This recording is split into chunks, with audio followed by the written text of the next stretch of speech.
بسم الله الرحمن الرحيم.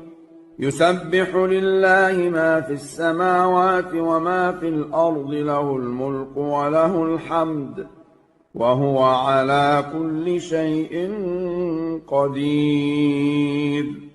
هو الذي خلقكم فمنكم كافر ومنكم مؤمن، والله بما تعملون بصير.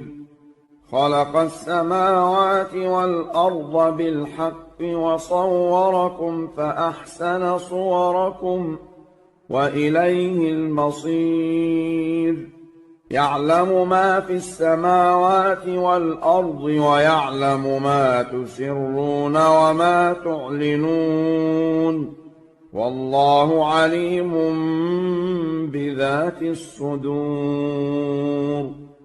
ألم يأتكم نبأ الذين كفروا من قبل فذاقوا وبال أمرهم ولهم عذاب أليم.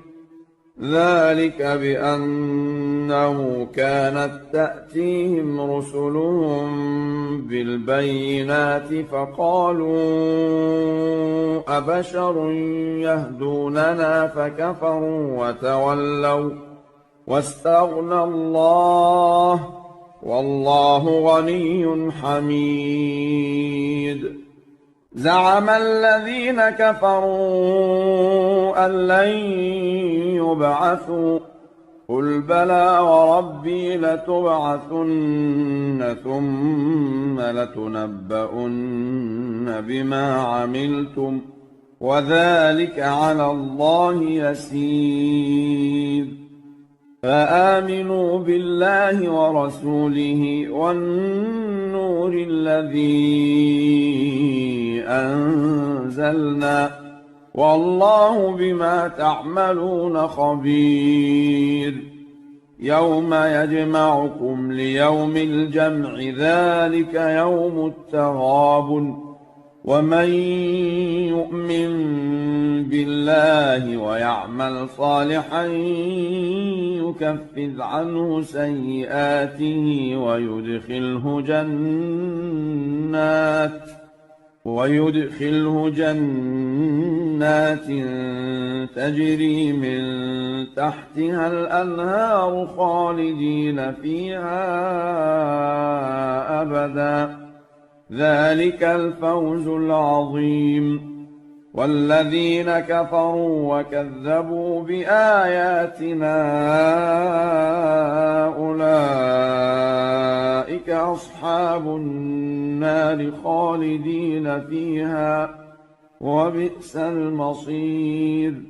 ما أصاب من مصيبة إلا بإذن الله، ومن يؤمن بالله يهد قلبه، والله بكل شيء عليم.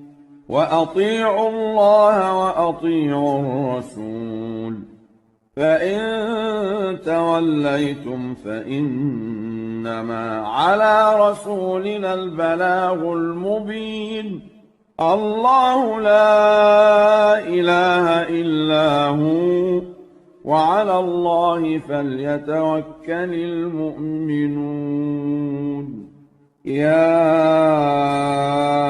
أيها الذين آمنوا إن من أزواجكم وأولادكم عدوا لكم فاحذروهم، وإن تعفوا وتصفحوا وتغفروا فإن الله غفور رحيم.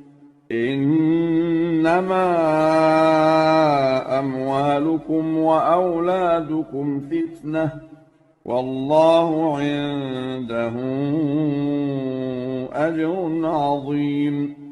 فاتقوا الله ما استطعتم واسمعوا وأطيعوا وأنفقوا خيرا لأنفسكم، ومن يوق شح نفسه فأولئك هم المفلحون. إن تقرضوا الله قرضا حسنا يضاعفه لكم ويغفر لكم والله شكور حليم عالم الغيب والشهادة العزيز الحكيم